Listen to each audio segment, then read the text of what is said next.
Соёлын өвийг сэргээн өвлүүлэгч Unitel Group үзүүлж байна. Монгол дуу 4K төсөл.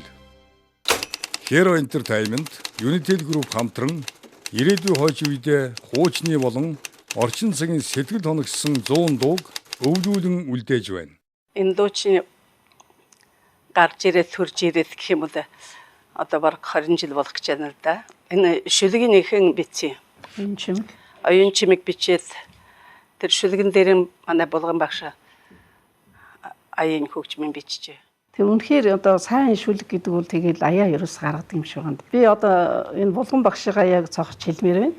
Үнэхээр яг энэ дууны шүлгийг аваад бид хоёр одоо хөгжим бүжгийн коллежид багшилж байхад хурч ирээд шүлгээ уншаад тэг энэ сайхан ирчүүдэд зориулсан их сайхан өгтэй тийм шүлэг байгаа үзгээд тэгээд тэрнийг уншаад тэг би энэ дууг ингээд сонсчоод би ер нь дийлэхгүй хаад таньяар дуулуулна гэдэг байхгүй юу. Яг энэ дууг сонсоход жавцан дуулмал санаанд ороод би тэгээ жавцан дуулмаар дуулуулаа.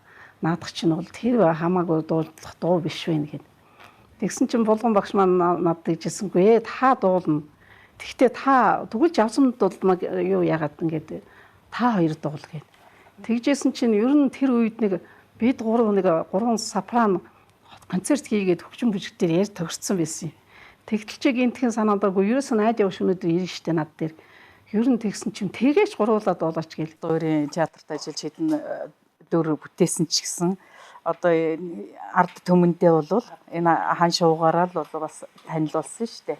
5 эмэгтэйчүүдийг энэ бүтээсэн бүтээл гэж хэлж болно л да. Энийг бол эрэгтэйчүүдэд зориулсан сүлд дуу юм уу гэж хэлмээр байх юм надад.